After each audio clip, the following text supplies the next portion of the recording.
We are 1 month into the fantasy football season, and if at some point or another you've said, I hate fantasy football, I don't blame you. It's been rocky, it's been weird, there's been injuries all over the place, stars going down left and right. It's been horrible, but the season is still very young. There's still a ton of time for your team to get better, for you to get on a win streak. There's always guys out there who can help you, who can make your team better. In this video, we are talking about 10 players that you need to add now before week 6 of fantasy football. Rico Dowdle should not be available. He should not be on waiver wires. If he is somehow out there, he would be the #1 ad for me this week, but he's likely not going to be. So starting with my #1 pickup of the week, it's Michael Carter, who is the workhorse back for the Cardinals in week 5. 18 carries, 51 yards, a touchdown, 2.8 yards per carry. Not great, but 5 receptions, 22 yards, 18.3 fantasy points, 67% of the rush attempts. He played on 75% of Arizona's snaps on first and second down, which was more than any Cardinals running back has done all year long. So they really like Carter. They're going to continue to use him a lot. And he was obviously the preferred option over Amari DiMercato. He's going to be the preferred option going forward after that brutal fumble by DiMercato. 71-yard touchdown was in the books, and then he decided to drop the ball inches before the end zone. Absolutely brutal. So the gap between these two guys is so far. So this is obviously Carter's backfield for the foreseeable future. I wouldn't go crazy with the fab, but I would be aggressive if you do need a running back. If you lost Hampton, then yeah, go get him because he's going to see the volume. They have the Colts coming up and then the Packers and then a bye week. Not great, but like I said, if you need a running back who's going to see a workhorse role, then make sure you get him on your team. I would say he's a low RB2 until Trey Benson returns, which it sounds like Benson is going to be out for a while. So this isn't like a 1-2 game rental. Like if you get Carter, he's going to be your starter probably for the next 5, 6, 7 weeks. So yeah, if you need a running back, get him on your team. All right, next man up is Kimani Vidal, the running back for the Chargers. I have a ton of Omarion Hampton shares, so this is pretty hard to talk about because I'm sad that Hampton is going to be out 4 games at least, but we have to talk about it. I think Vidal is the next man up in this Chargers backfield. And yeah, it could be a very messy backfield between Vidal. We know Hassan Haskins is also there. They could bring in a running back from off the streets like Gus Edwards or something like that, which just makes it really annoying, which is why you do have to be cautious here with your fab because we don't really know how this backfield is going to shake out. I personally think that Vidal is the most talented back on this roster, the most explosive back on this roster. He fits the system the best, right? Because he has that 3-down skill set. He's a strong receiving back. We know the Chargers want to throw the football. They're going to continue to throw the football now that they just lost their starting back. And Haskins is more of a plotter back, not really explosive. He is the bigger back, which means he's probably going to get the goal line work. He's 6'1", 220. So if you end up going for Haskins, you're hoping he scores a touchdown every week. Vidal, though, is no slouch either. He's short at 5'11", but he's 215. He's like a bowling ball out there. I like Vidal. I really do. I think he's a talented back. He can get it done on the ground as well. He's not just like a pass down specialist. He can really do it all. So if I'm ranking the two, give me Vidal over Haskins. And if you want to know a little bit more about Kimani, his final year in college, he was really good. He racked up over 1,800 total yards and 15 touchdowns. Like I said, I believe Vidal is the better talent. He fits the system, the scheme better because of his pass down ability. This stinks again if you're a Hampton owner, but if you are desperate and you need to get his replacement, I would be targeting Vidal. All right, moving on to the next guy.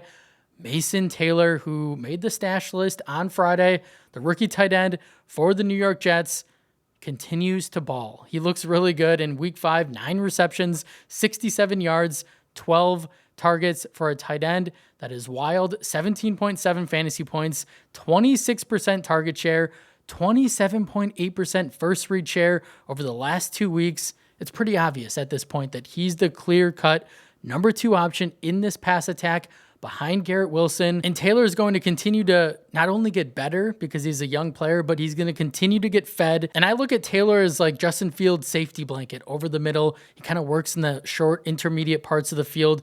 If Justin is in trouble and he can't run, it seems like Taylor is always open. This is a 21-year-old rookie who's uber talented on a Jets offense that's going to have to throw the football more if they want to start winning football games. So if you really need a tight end, I would be aggressive getting Taylor on your roster.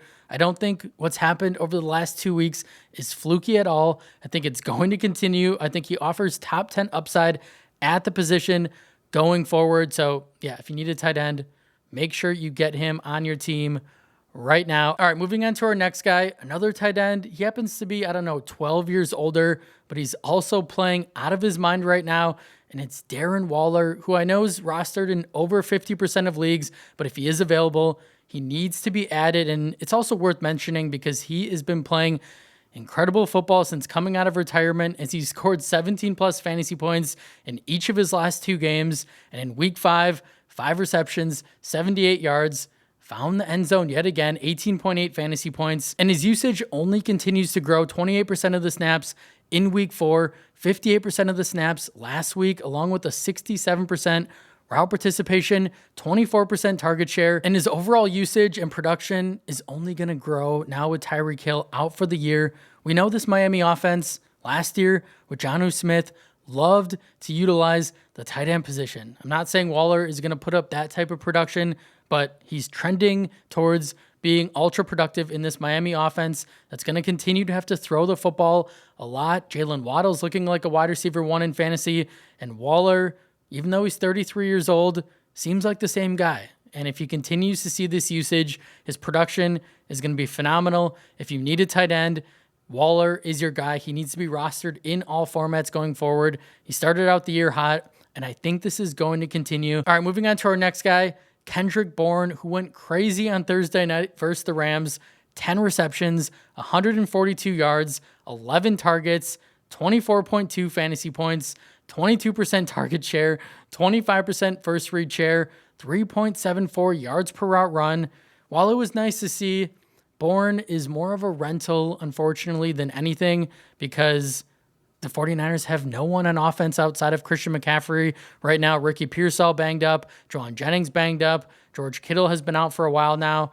All of these guys are dealing with significant injuries, though, so you could get Bourne for another week, and he could build off his strong performance in Week 6 against the Tampa Bay Bucks, who just got shredded by Sam Darnold and Jackson Smith-Njigba. So if you need a guy, a spot start, a guy just to throw in for the next couple of weeks into your lineup who could be really effective, then I would be adding Kendrick on your team. Don't put a lot of fab on him because, again, like once Kittle, Pearsall, Jennings return, I'm not sure what Bourne's role is really going to look like in this offense. But for now, I think for at least one more week, he's going to be usable. So if you're desperate for a receiver, Bourne can produce in Week 6. All right, moving on to our next guy. This guy is more of a sneaky ad, more of a stash, but I like to throw at least one of these guys in this video to get ahead of your league so you can get this guy in your roster now for free. It's Christian Watson, who we know has not played yet this year, coming off that torn ACL, but he recently said in an interview that he's been running and cutting for 2 months now.